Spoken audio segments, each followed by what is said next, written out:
Hello, and welcome to what is not the war in the East, and not even really the Great Patriotic War. It's the whole world at war.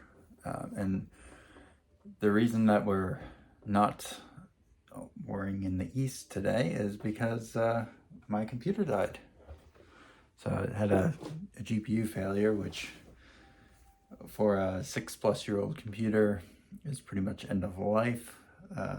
Don't even know if I'll end up recovering the save file off the hard drive, or even if the hard drive's still functional, because kind of over voltage the whole board. It might have damaged the hard drive as well. Not sure.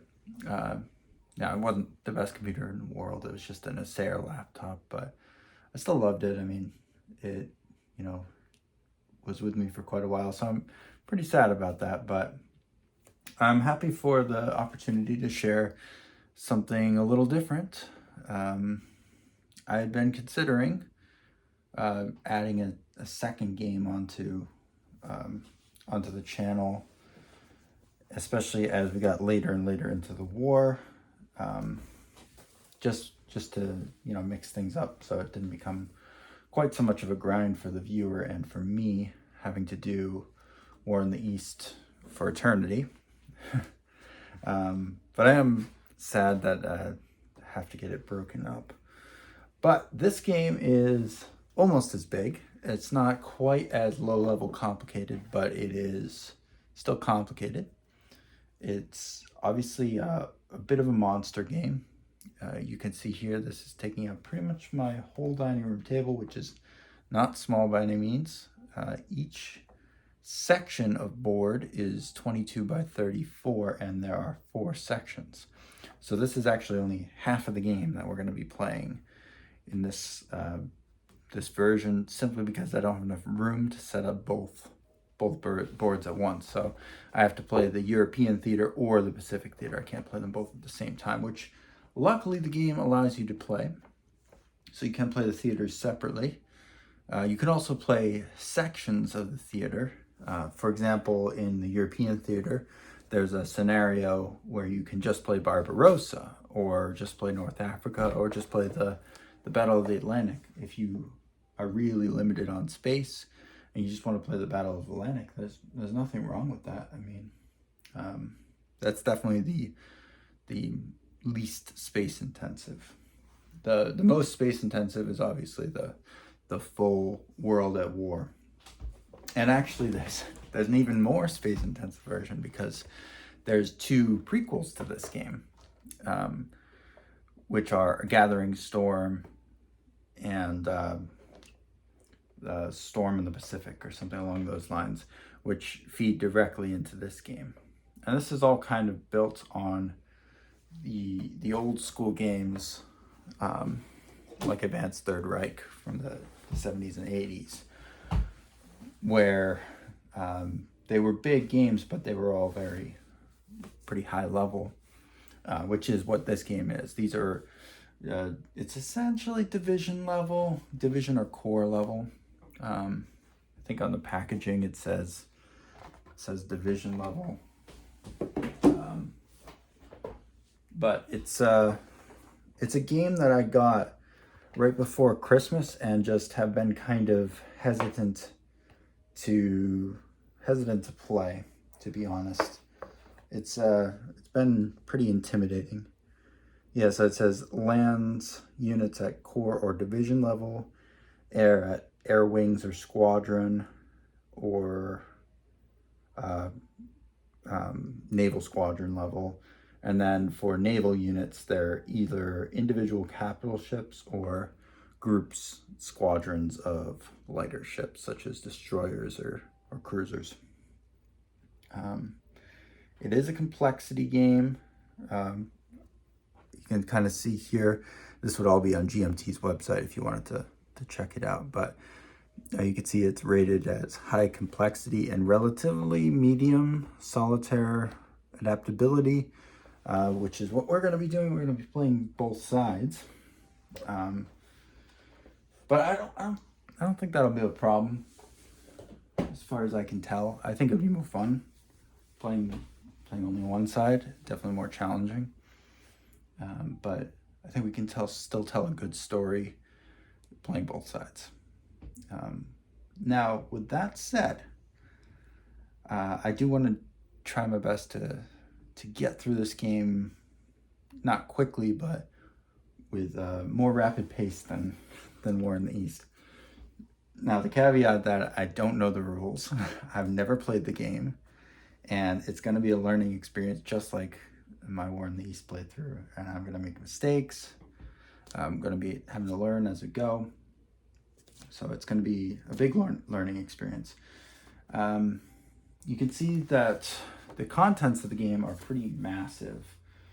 In this box here, this is actually only the European theater counters, and I didn't quite fill up this whole box, but there's a lot of counters in this game.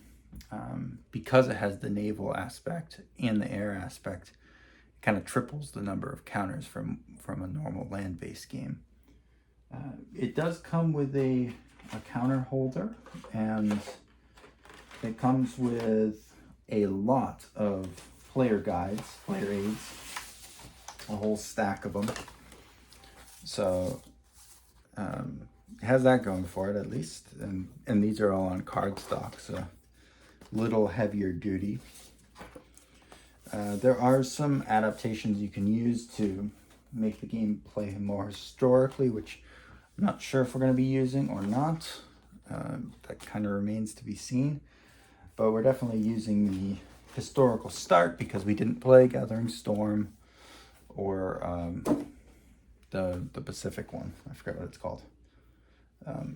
But theoretically, you would play Gathering Storm first, and that takes you up to 1939. So I think the Gathering Storm and its Pacific component, that takes you up from 36 to 39 or something in that vicinity. So kind of the early war and pre-war periods. Early war for Japan. Obviously, Japan was already fighting by the time 39 rolled around and had been for quite some time. And Germany, too, had been doing a lot politically and production-wise to get ready for the war. And obviously, there's Anschluss and, some pretty major political events that happened in the lead up to the war. But the way that this war starts is we have, basically we have to start from the very beginning of the war, before Poland is even fallen. And so the game runs from 1939 all the way through potentially 1946 if the Allies lose. The game ends at the end of 1946. So you could play for quite some time. Now, supposedly each turn takes maybe an hour. I don't think that's going to be the case with us, because we're going to be brutally slow while we learn the rules. And we're having to play both sides, too. So if you're playing an opponent, it's obviously going to be a lot faster because you're going to learn, you're going to be thinking about your own turn, not both turns. So that definitely speeds things up. But you can see the sequence of play is pretty long. A lot of steps. But we have to start all the way at the beginning with the research phase. And this is probably the scariest part of the game to consider. Comparing this game to War in the East, I would say this is less like War in the East in that it's not as combat focused. It is not as production focused. There's much less customization.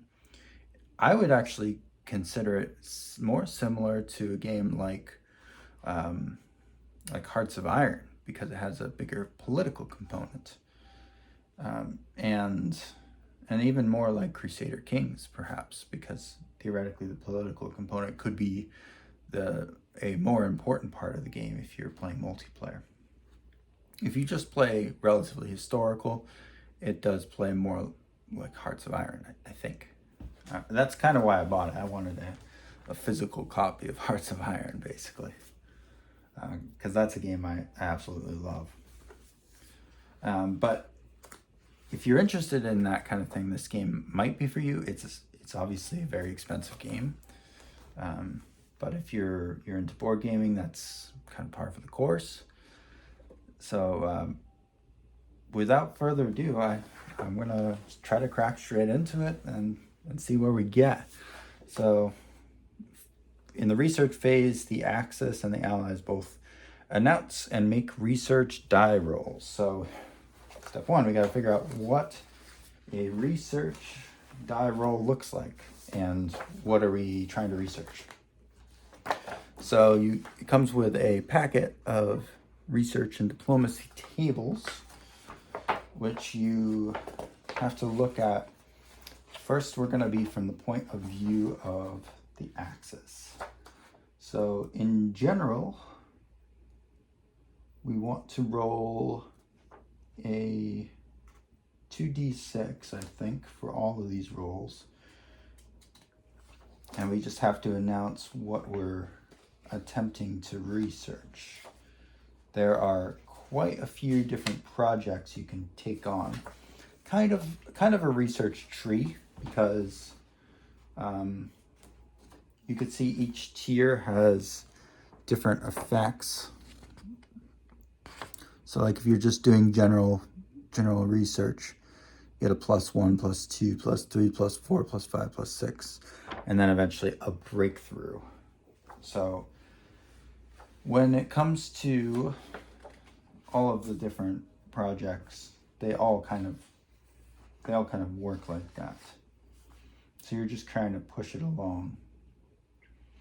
So I think for Germany, and for that, you're really doing it for the Axis versus the Allies. So Germany and Italy's kind of shared benefits. But I think maybe the best bet is keep it kind of general. Just try to,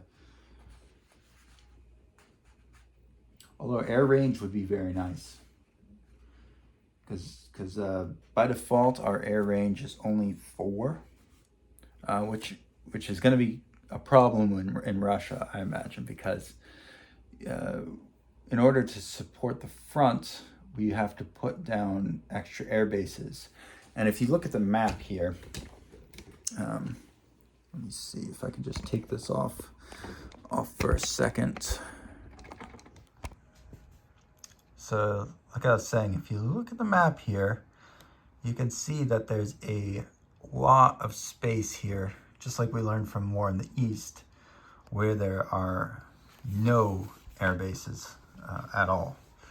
They're all kind of clustered back in the Bryansk-Ural-Kursk area, which it's funny that there are 3 adjacent tiles in this game, because in the War in the East, they are so far apart. And look how close Moscow is to the front line here. I mean, that's what, 1, 2, 3, 4, 5, 6, 7 tiles, versus I believe it's 80 or some odd tiles in War in the East. So you can see here I've already basically set up the Case White, Invasion of Poland, and we will be playing that this time, come hell or high water. But I wanted to show you what I'm looking at here on the air projects, because I'm thinking that air range might be our first option here for Germany. So air range is a high technology project. Only 1 RP may be allocated in the first year in which research is done, 2 RPs in the next year in which research is done, and so on. Japan begins with 7 and the Western Allies begin with 5, so +5 and +3. And I assume that means Germany begins with a 0. So we need to get Germany's number up just to be able to keep pace with the Western Allies and perhaps outpace Russia. That would be really good. So, in order to figure that out, we need to take a look in our manual, which I've stuck in a binder. It comes pre-hole punched, which is great because it's a pain to hole punch this many pages. But it is a pretty hefty manual, well over 200 pages, and it definitely has that in common with War in the East. It's not a terribly complicated game. It's a lot of bloat from, you know, exceptions to rules and various one-time rules that you'll only ever use once in the game. Like there's a whole section on Pearl Harbor, for instance. But, I mean, that's kind of what happens when you develop a game like this over many, many years, and it's really a team development process, kind of built by committee. This didn't have a single designer, so what I'm looking for here is research, which is on 41. The biggest gripe I have with the book is that the pages are not numbered. So you have to go by section numbers, which is not admittedly, it's not a huge deal, but it can be a bit of a pain. I mean, it's not like, not the end of the world by any means.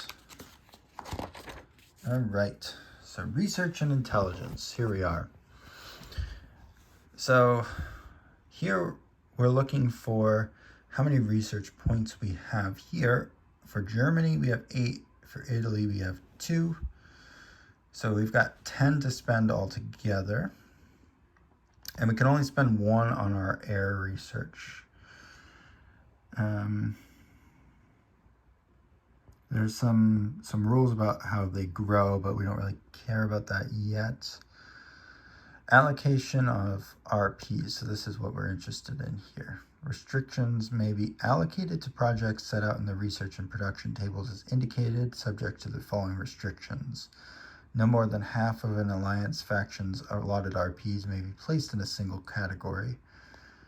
And each year an alliance faction may allocate up to 3 RPs into a single research or production project, including general research, blah, blah, blah. So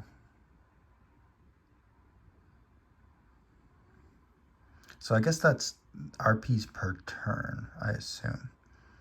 Now a turn, each major power except for China receives research points during the opening setup and in 1940 and each subsequent year start sequence.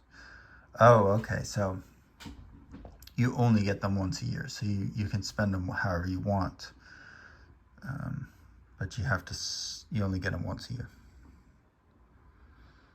May not be assigned to the following research and production projects until the following date. Okay, that makes sense. I'm sure that's noted in the manual. What we're looking for here is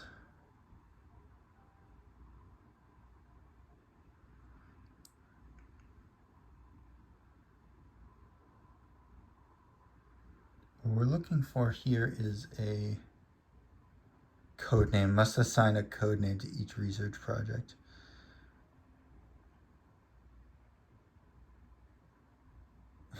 That'd be funny. Man, this game would be so much fun to play multiplayer. This is the kind of stuff that, you know, you miss in modern games. I love that. Codename Rattlesnake. It's funny.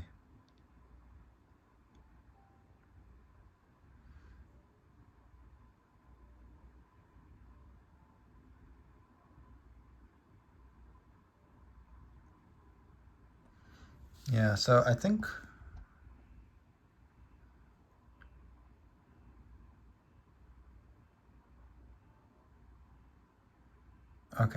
what we want to do is to just start our research on whatever whatever we can afford, whatever we can buy early on. So let's crack the research tables open, and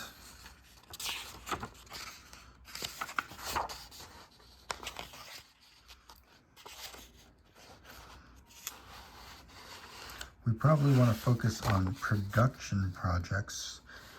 And like I was saying, I do want to put that point into the air range. I don't know about any of this other stuff. What does radar do? Radar is a high technology project. For each radar result achieved by the Rolling Alliance faction, -1 for radar results, -2 for radar results, and so on. I don't know what the hell that means. I guess it's a debuff to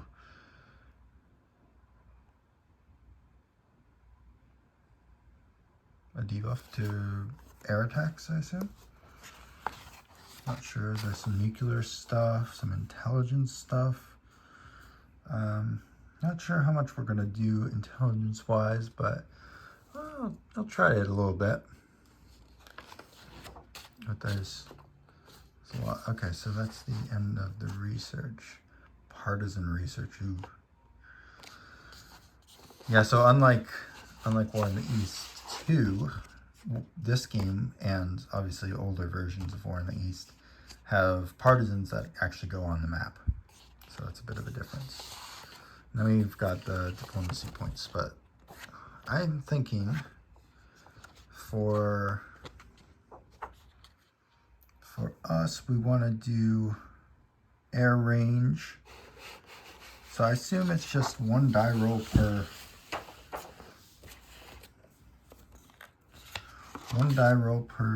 research point, right? Activation of RP, selection of research projects. Immediately before the Axis turn, Axis, Western Allies, and Russia may each select one research project from each of the 5 research categories. For the restrictions on the activation of RPs. Okay, so you can only work on one. Okay. Research die rolls.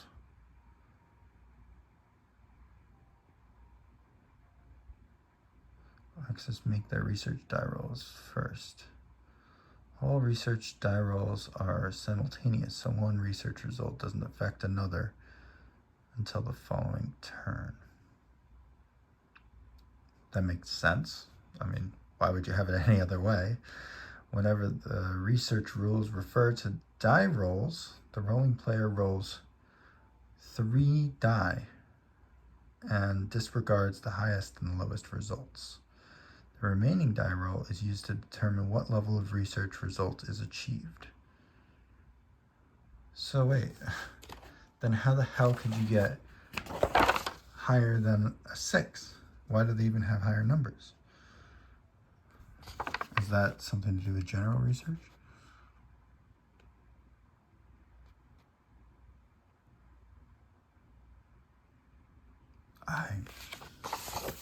Or are there like buffs or something?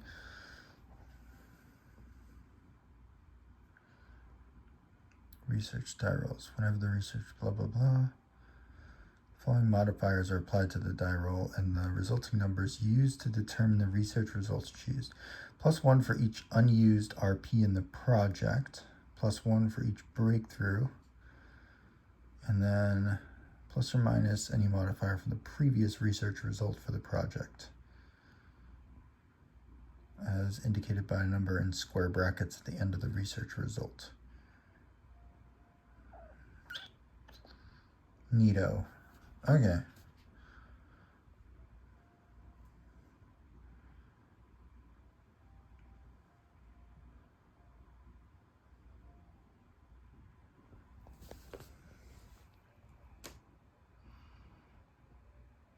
Yeah, these are the kind of rules that are always challenging because they want you to do it in a very, very certain way. And it would be very unbalanced if you don't do it in that way. Only one project from each of the 5 categories may be selected as a project for a research die roll each turn. It's illegal to make a die roll for general research and a research project in the same category in the same turn. All right, well, I think the projects sound way better than just the general research, right? Because like, given the choice between general research and air range upgrade, like, what's going to give me better results here? I think the air range is going to give me better results because it'll allow me to stage further back and therefore outrange Russia when we first invade. Because Russia's gonna want to upgrade their survivability and stuff like that because they start with lower stats. So I think it's worth it to roll for air range. So let's grab up 3 die. As soon as I didn't realize we were going to be using 3 dice, so it's kind of funny.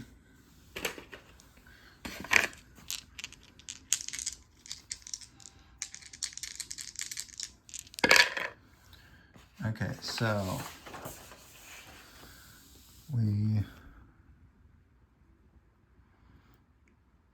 rolling player rolls 3 die and disregards the lowest and highest die rolls. Remaining die roll is used to determine what level of research result is achieved. So +1 for each unused RP in the project. Okay, so we can only put in 1, so we don't get any plus or minus, and we don't have any breakthrough.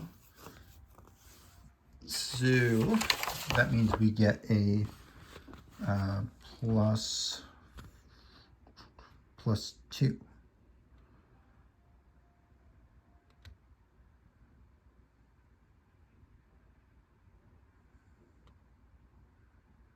Okay, so +2 for air range. I gotta write that down now in our book. And luckily this does start in order. So, and sometimes these tables can kind of help you out. All right.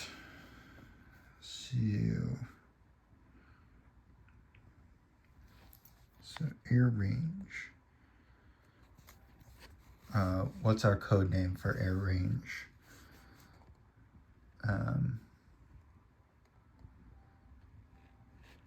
How about Project Falcon?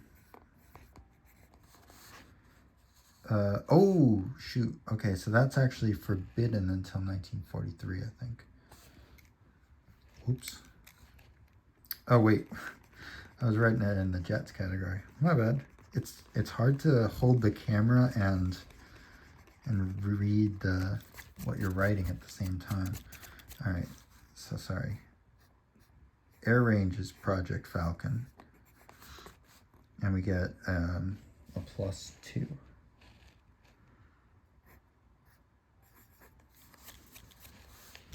So I assume that means +2 to all of our planes, which is huge. That'll be absolutely massive for our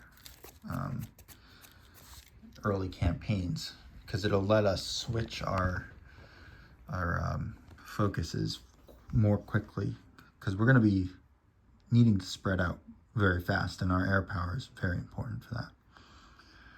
All right, so what other projects do we want to do? I think probably submarines, I'd imagine. Maybe.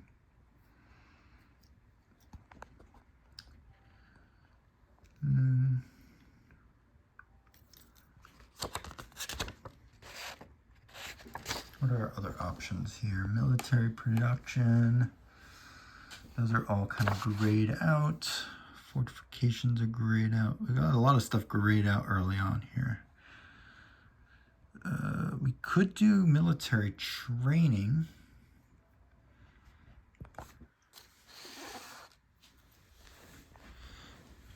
And then there's always general research, but I think training is more worthwhile early on. So let's call that a codename I don't know.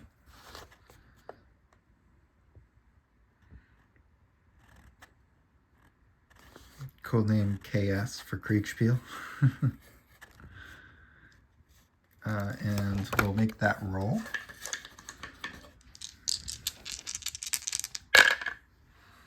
So we throw out the highest and the lowest, and again we got a 4, so I assume that's another +2.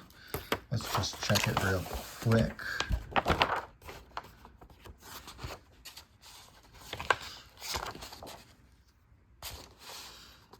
Combat training. Here we go.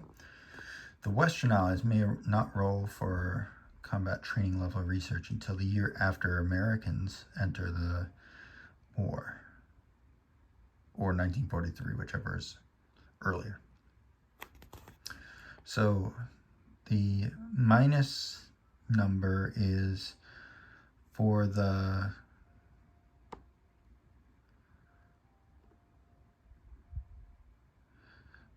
combat training level of the senior partner in the rolling alliance.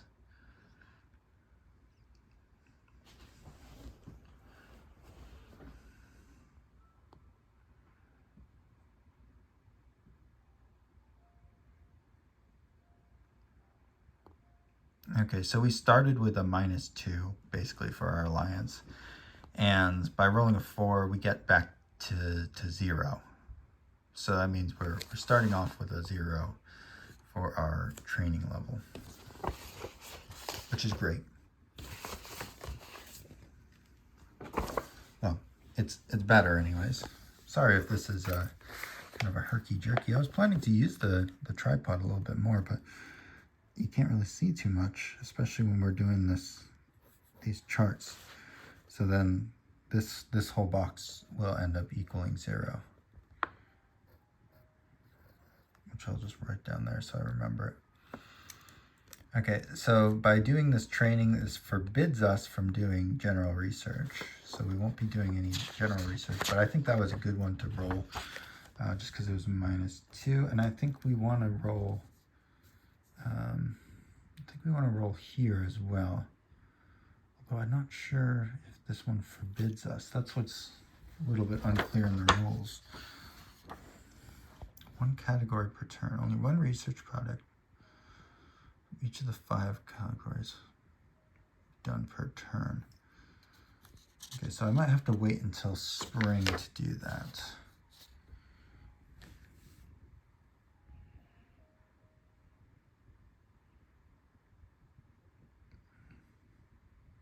Because I believe the game starts in fall of 39, right?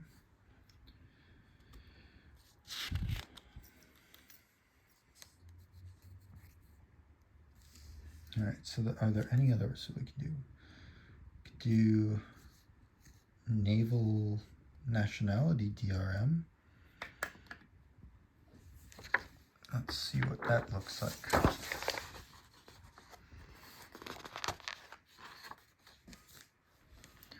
Naval nationality DRM of the senior partner in the Rolling Alliance faction.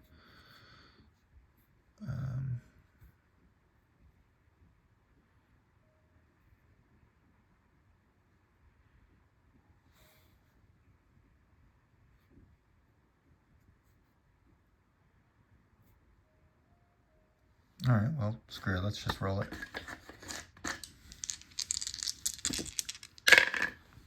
There we go. A better roll this time, a 5. So that means we get a +3.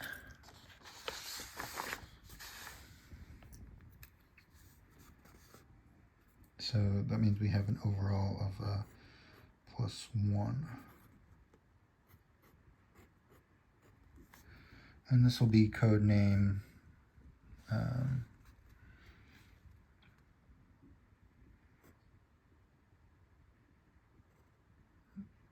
maybe codename Kaiser.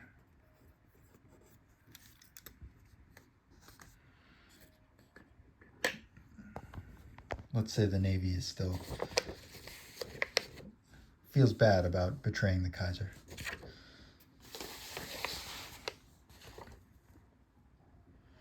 Plus the irony of the name, I'm sure, would be funny. Okay. So that means we are down to, so we've spent 1, 2, 3. Do we want to do atomic or intelligence? I don't think so. I think we want to mostly want to spend it on military stuff. So let's save our points up. So we're down to 7 here.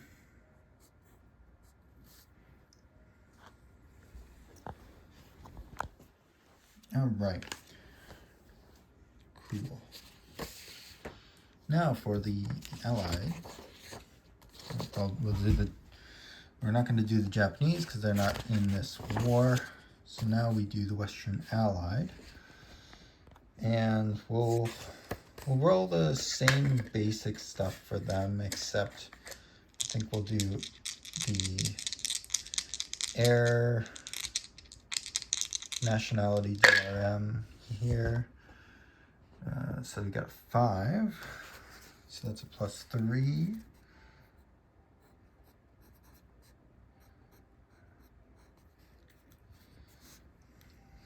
And then we'll roll the nationality DRM for naval. Another 5, wow, okay. And I think the Allies will probably end up doing a little bit more. So they're probably worth just doing general research, I would imagine. So we'll do general research, and that's going to be a 3. 3 is a plus. I think the numbers for the general research might be a little bit different. Oh no, it is +2. So,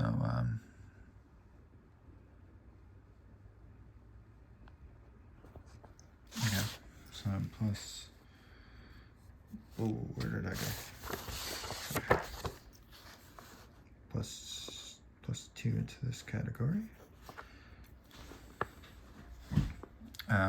So the code word for the general military research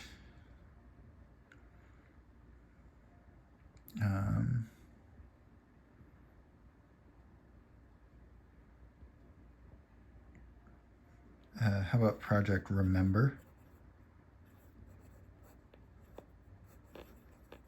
That's a long name. Maybe not.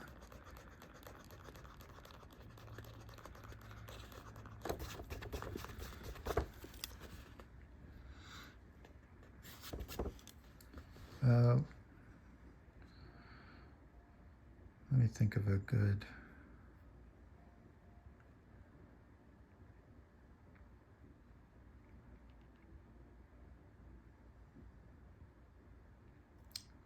What would they be thinking?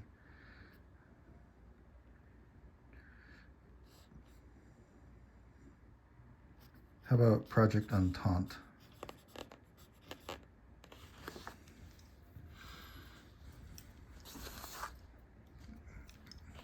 Kind of harkening back to the last war. And Air Range Project is Project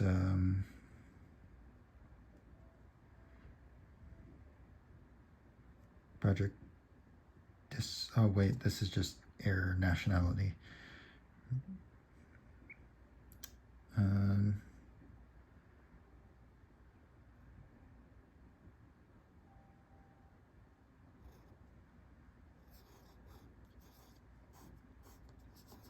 Project Rolls for Rolls-Royce. And then our shipbuilding, we'll call that one Project Flower for the Corvettes. Okay, so they've spent 3 as well, so we're down to a 6 now. All right, the Russians. We'll do air general research because I think they're furthest behind. We rolled a 5. So that is a +3.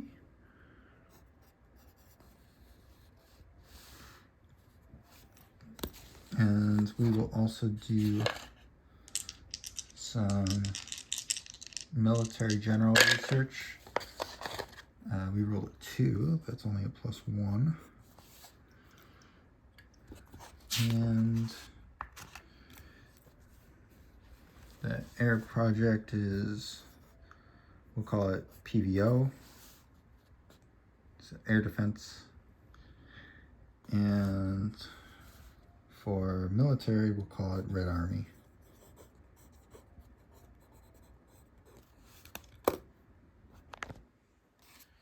Cool. All right. Oh shoot, I was supposed to be writing them down here. Oopsies. Oh well. All right, let's figure out the next step here. So all of that, 20 minutes of that was just doing the research phase. What about spy rings? Maybe we'll skip that for this turn. Okay, so weather die rolls. Okay, let's figure out where we roll the weather.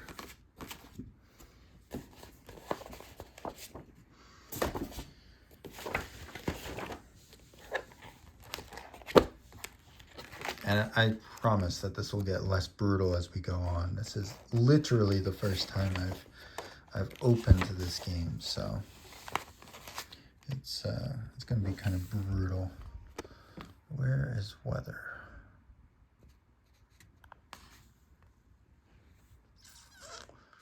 Am I missing it here? Weather?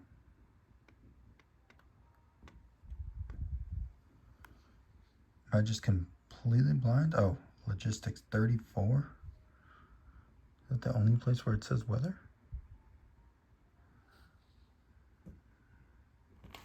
I guess so. So that's under 34.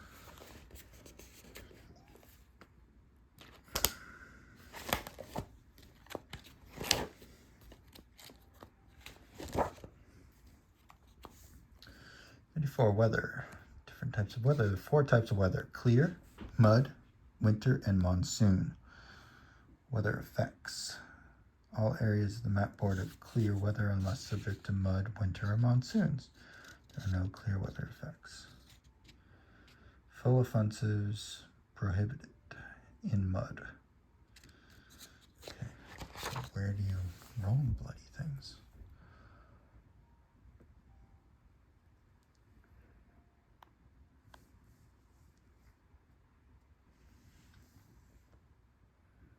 Yes, it's showing all the types, but where do you roll it? Where do you roll the weather tables? Yes, I see winter table, but what about summer?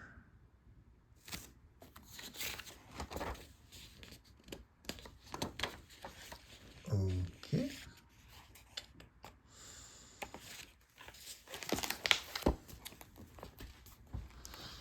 That's a little confusing, I'm not gonna lie.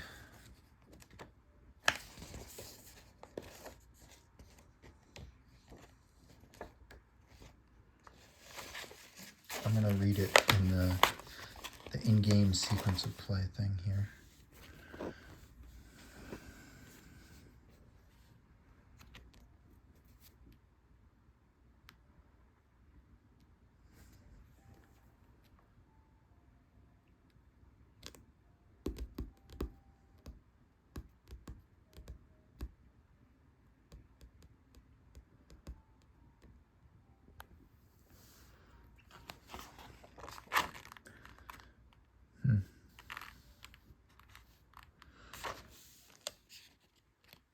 I'm just not seeing where the weather is. So we'll skip that one for now. Maybe there's only weather in the winter. I don't know. But I don't see it. So Ultra and Magic draws, we don't have that in the game yet, because they haven't researched it. That doesn't come until 1941, I think. European Axis and Japanese player turns.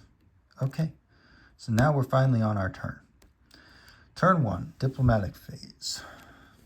So the moving player announces all diplomatic targets and reaction die rolls, including Russian demands on Finland and Romania. All right, so that brings us to diplomacy. All right, let's figure out how to play the diplomatic game, which was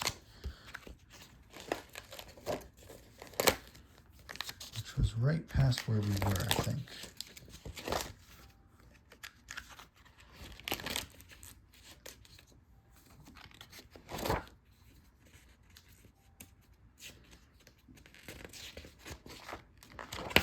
Yeah, it's section 49.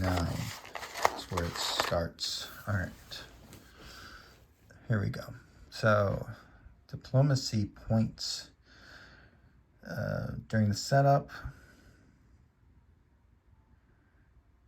Each major power receives their diplomacy points, which may be allocated to eligible targets in intelligence projects, subject to the restrictions set up below.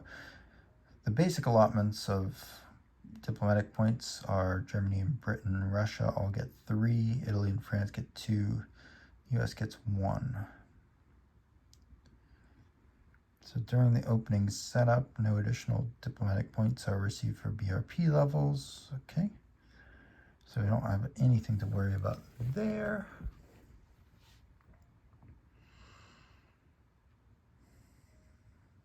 So we get more with the more territory we have.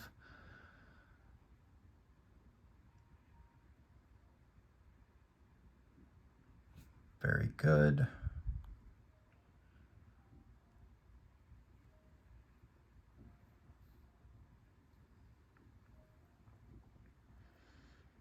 The allocation of DPs is secret. It's going to be tough to do, but we want to do it after all units are deployed.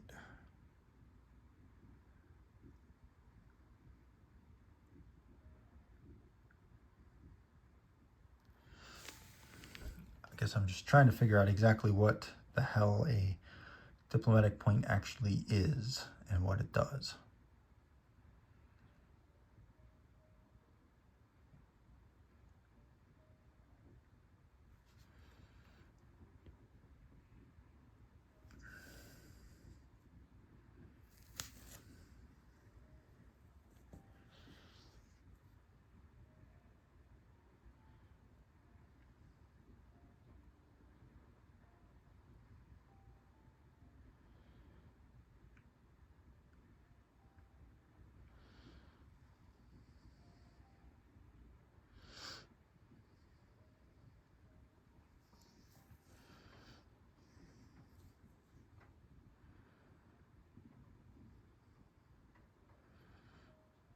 Once all targets are named by the moving players, all DPs placed in the targets are revealed. Russia then announces if it's applying a subversion modifier. Each die roll is increased by the total number of Axis DPs in the target, and decreased by the total number of Allied.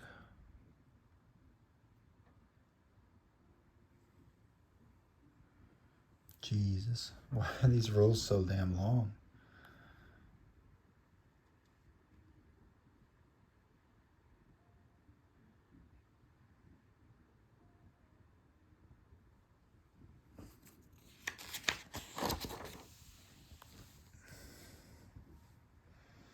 I'm just trying to figure out what I roll.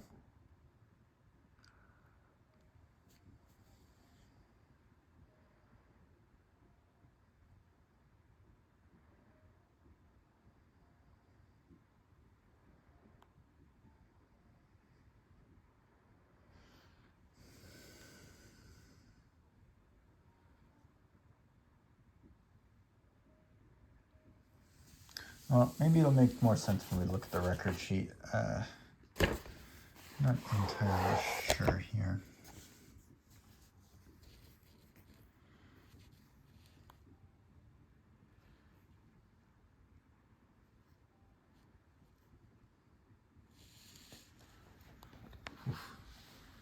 This doesn't make it any simpler.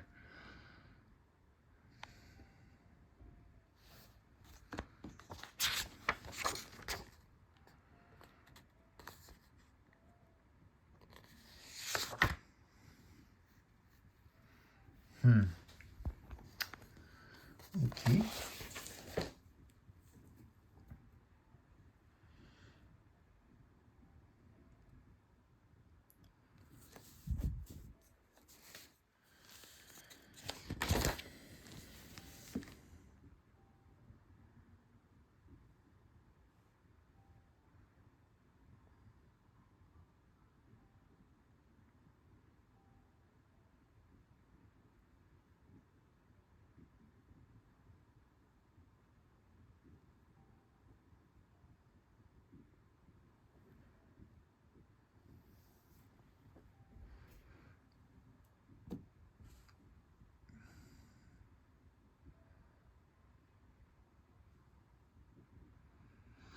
God, there's so many exceptions to every bloody rule. That's the hardest part of this game. Like, I know this must be miserable to read along with, but holy God, it's like just trying to figure out the first turn. This is absolute insanity. All right, I'm about ready to say screw this and just roll some dice. But like, what tables do we even use?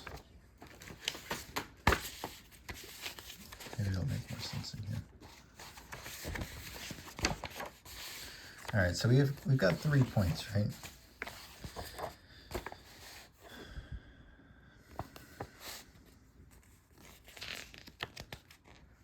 All right, so who benefits? Once all the diplomatic die rolls are made for the targets.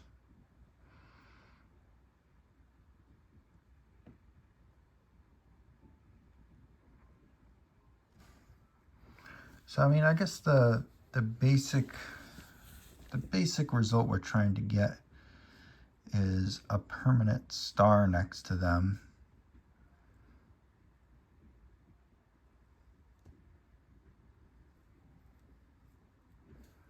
And we just kind of roll against each other.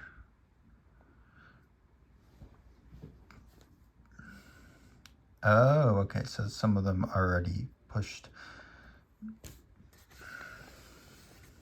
Sorry about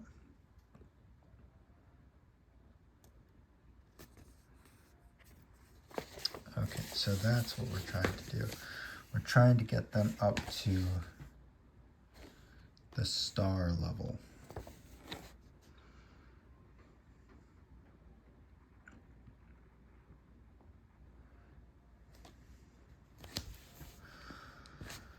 Okay, so for all the Balkans,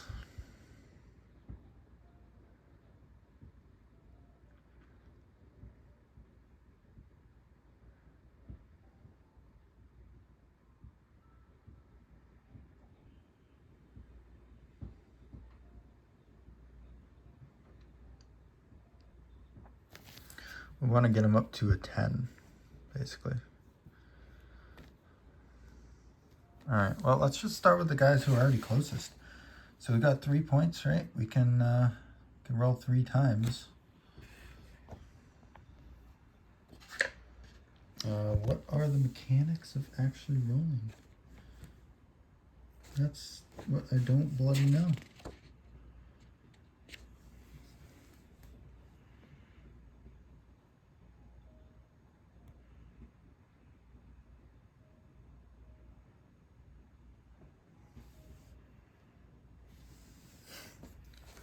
Like, where's the table we're trying to go through? Jesus. This is way harder than I thought it would be. Maybe there's one of these tables here. Resistance. This is all naval crap.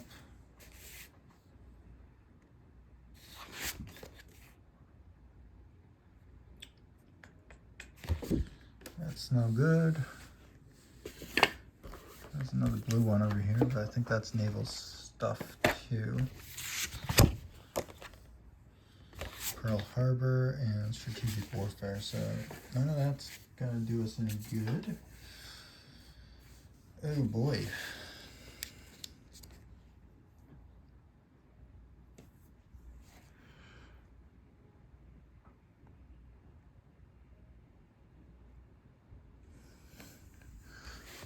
Why is there not just a single line in here that says how many dice you're supposed to roll? That's the infuriating thing right here. It's like, why is there not just a basic number of dice? That's what I want to know.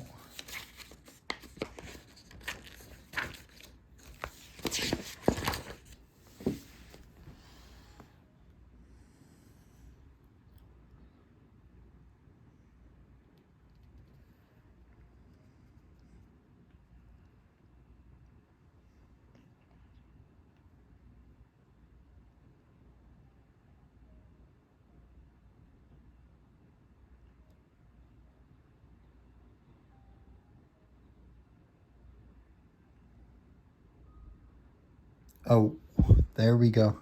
There it is. One die is then rolled by the player who named the target. That's all I needed. That was absolute misery, and we got a 1. Okay. All right. So, I know you're supposed to announce this stuff ahead of time, but I was just getting infuriated. So our targets are going to be the 3 highest across the board. So Romania, Hungary, and Bulgaria. So we'll just start from the top. Bulgaria got a 1. So so we're now at a +4.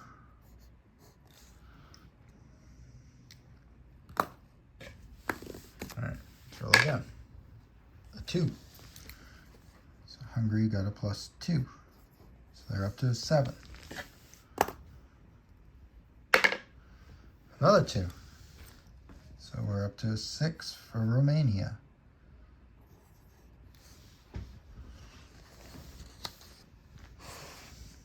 Cool. All right, so now the Allies go. And their targets are going to be, let's see, probably Spain. Actually, no, let's do Ireland. That one should be pretty good. How about Ireland? Yeah, let's do Ireland first. We rolled a 4, so I guess that's a -4, I assume. I should probably be reading these.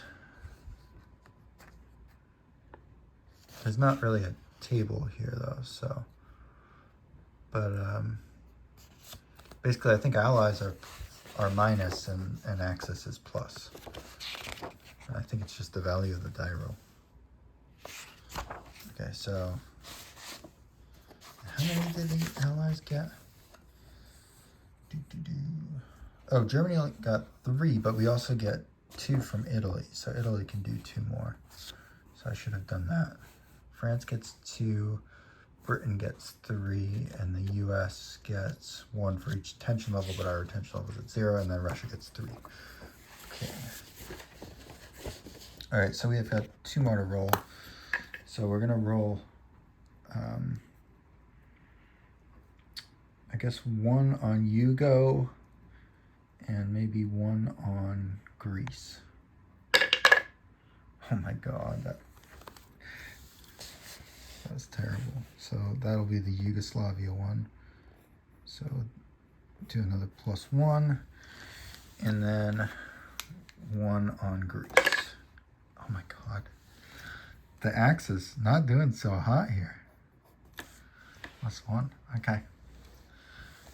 Neato.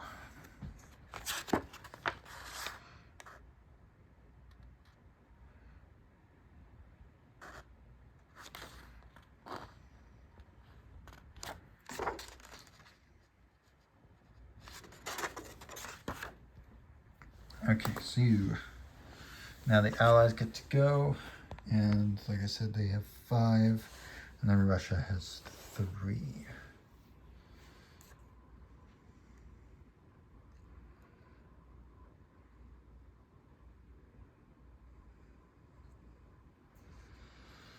Okay. All right. Like I said, we're going to do Ireland first. So +4. Well, that's actually a -4, I suppose. All right.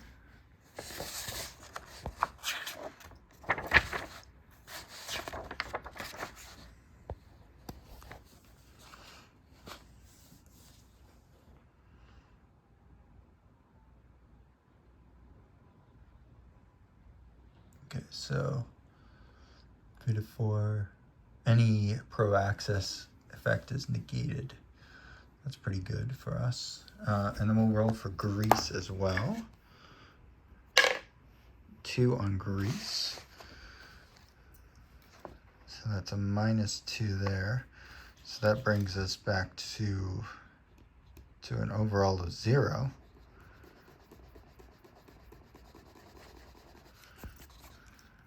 So this is actually a 0 right now. Okay. And then we'll do, let's see, we got 3 more. So let's do the Baltics. Let's do or not the Baltics, let's do like Nordic countries. So like Finland, Norway, and Sweden. Do 1 on each. So we rolled a 1 for Finland. So now they're down to a 0. So this is going to be a 7 at the end of this turn. I'm just going to write the numbers in. So this is a -4.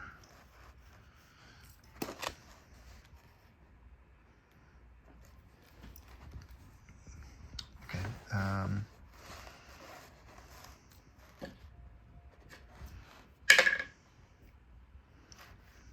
4 for Norway. So that's a -4. And then we'll roll Sweden. 6. Ooh. -6. Okay, so what did we get off that? So -4 on Finland. Oh, activates as a minor ally.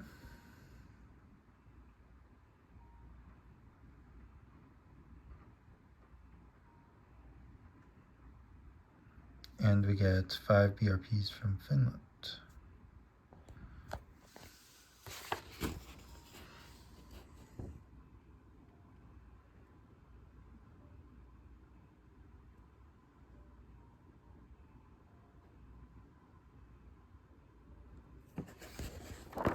Cool.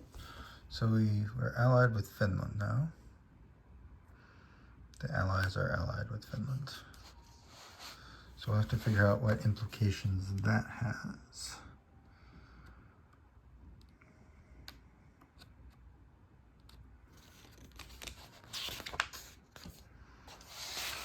And let's see, so Bulgaria is probably an ally. Let's see.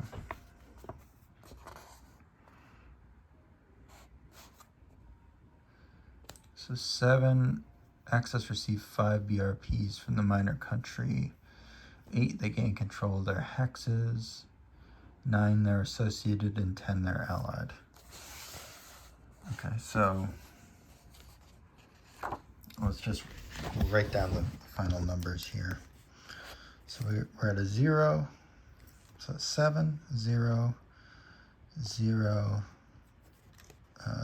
another 7.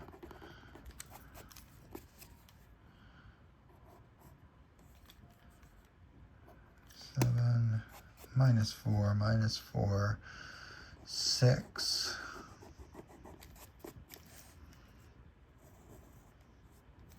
Minus 6. And then 2 for Hugo.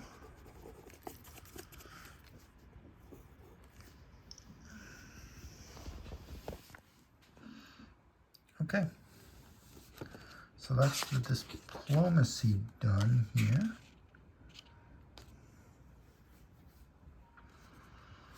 That was not that fun, not gonna lie. I think it'll be more fun when I know the rules. It's not fun to figure out the rules there. Okay, so did our diplomatic phase.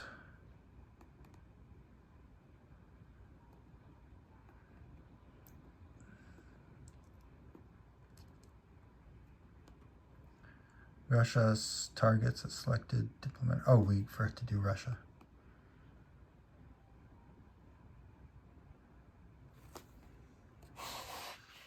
Well, Russia would be interested in Finland, I would think. So let's try to figure out what that would mean here. Russia may not select Finland for diplomatic die roll until Russia is at war with Germany and the Russia-German tensions are 50 or greater. Oh, God.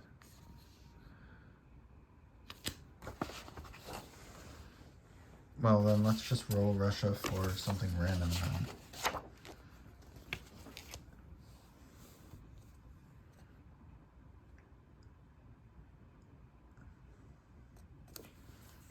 I guess we could roll Russia on like Bulgaria. That's probably fine.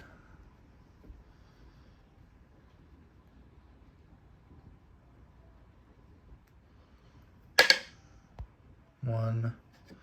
So that's a -2. So this goes down to a 5. That's really good for them. So we'll roll it on all the Balkans, I think. 6. So that knocks us down to a 1 for Hungary. And then we'll roll for Romania. 3.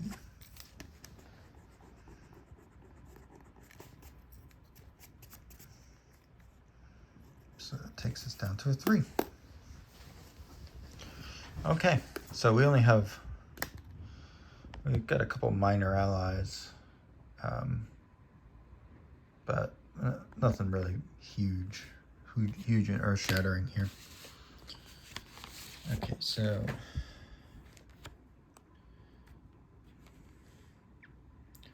placement of newly activated minor allies and associated minor countries.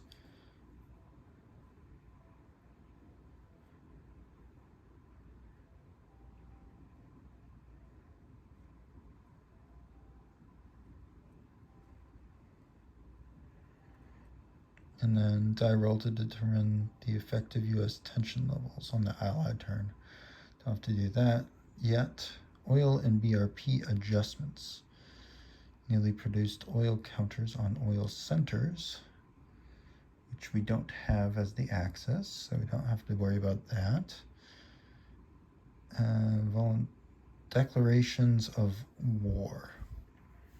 Add or subtract BRPs for transportation level mobilizations, conquests, minor countries, restored key economic areas. Not sure what that means. But let's end this video with declaring war on Poland, unless that's already done automatically. So let's check on that. I'm hoping that it might be.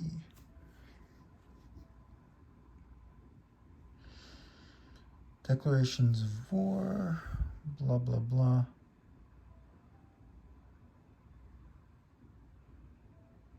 declaration of war against a minor country costs 10 BRPs.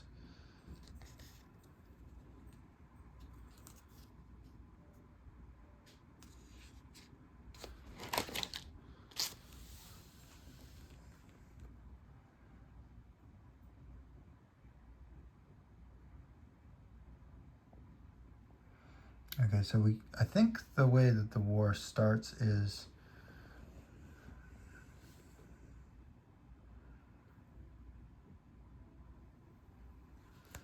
the game starts with Poland already at war. Because if we're in the fall of 39, I don't think we have to do anything. So let's just pay our BRPs to do a major offensive, and then we can do that next time. So let's assume that we already declared war. Next would be voluntary elimination of units, which we're not going to do because we're early in the war. And then we do our movement phase. So we want to place airbase counters. I still haven't quite organized all the counters yet. So, but basically every side gets 4 counters, 4 airbase counters.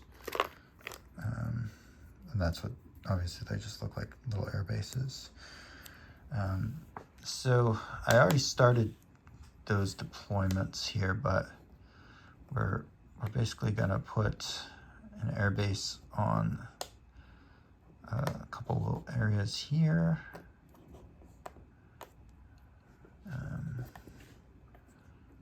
Here, and each city can actually already hold 5.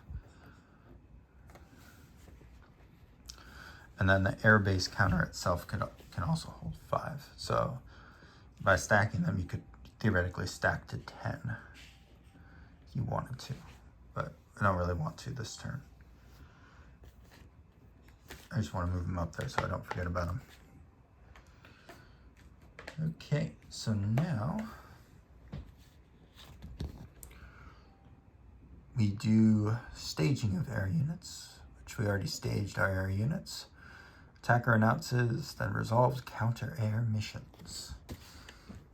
So the overall strategy here for the war is that we're going to, oops, these all got kind of messed up here. I think I had that there, and then both of these are on Warsaw.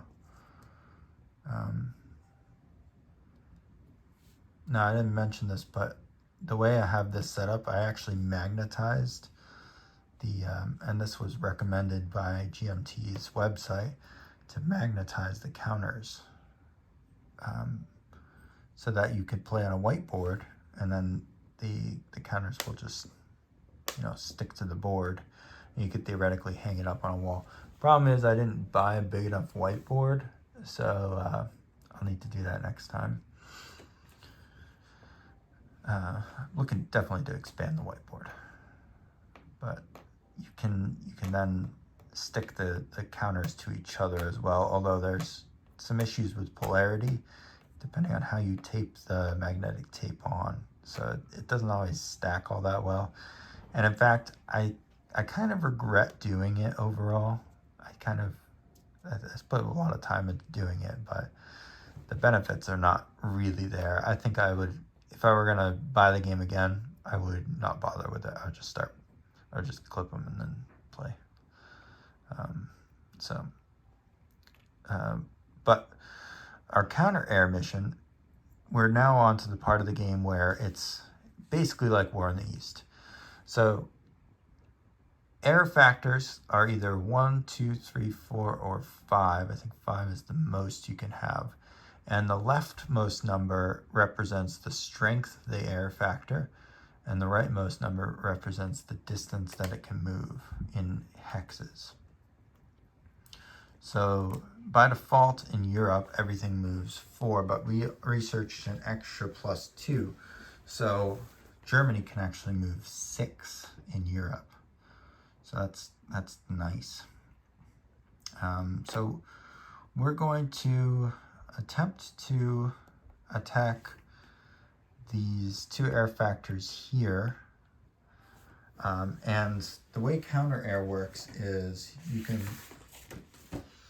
you attack by counting up all of your air factors. Oops, this is the naval air attack table. So we want the air combat table. If I could get the bloody camera to focus here. Don't know what's going on that. There we go. So say we attack with 10. The enemy has 2 air factors. So the number to the left of the slash is the number of enemy air factors which are destroyed. Number after the slash is the number disrupted. And disrupted, you have to invert the piece. So if we attack with 10, we're guaranteed, or basically 9 or more air factors, we're guaranteed to destroy both of them. So we want to attack with exactly 9 if possible, because that'll give us the cheapest result. So let's actually stage, let's kind of change up our staging here. Actually, that probably won't be a problem, because this is, what, 1, 2, 3, 4, 5. So we can do that. So we get a 4 and then a 5 into air battle here in Warsaw. And I do have a little whiteboard to make kind of these little fights a little bit easier on the eyes.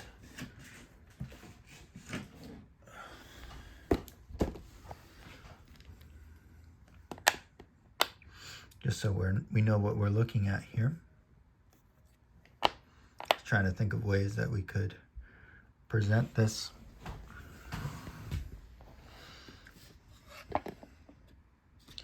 And so you roll 2d6 against that table. So we only got 3. It's lucky we did 9. So a result of a 3 gives us 2/4. So both are eliminated. So these both get the big die, and we basically didn't even have to roll that. The result here is that these are both inverted.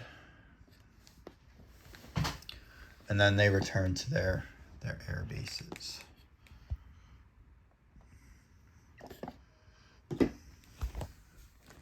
Actually, no, they don't return to their air bases. They stay in the air over Warsaw. I think that's how that works.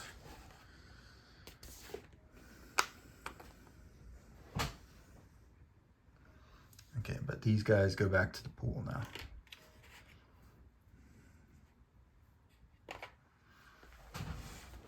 All right, let me just think about this next phase for a second. So that's the only real counter air we want to do. We're not doing any air attacks on submarines. We're not doing any naval changes. We're not patrolling. We're not harbor attacking. Yeah, we're not doing a lot of that stuff. But we do want to make sure that we count our BRPs, because we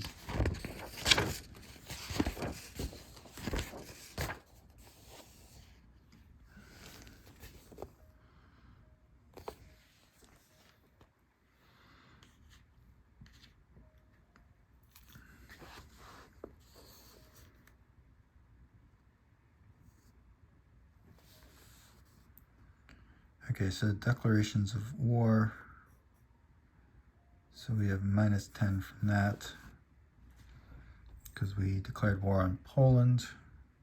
We also have a -10 for offensive operation. I believe that's what we're getting to here. So let's just quickly flip to that page. Rulebook, ground operations.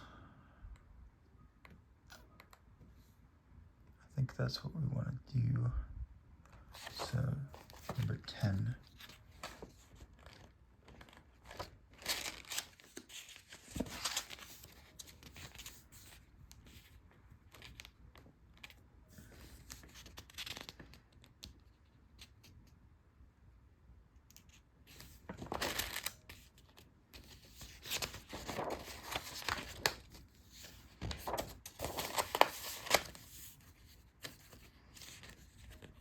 offensive ground operations.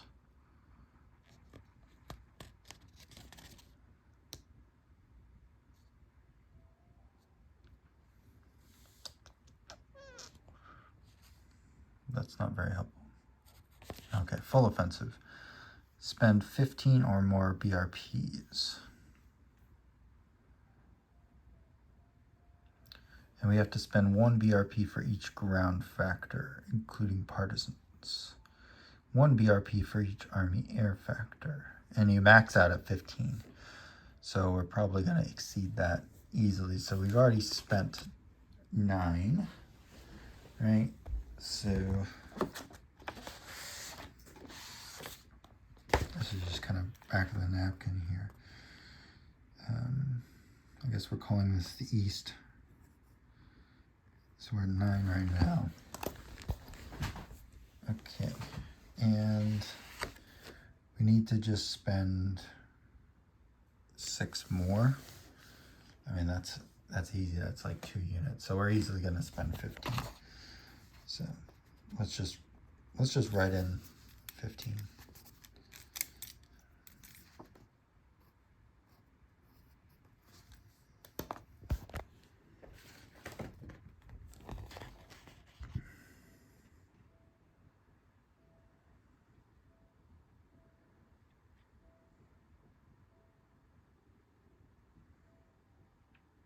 All right, let's do our ground unit movement and the execution of overruns. So, like, kind of finishing out our turn would be just attacking the rest of the battles.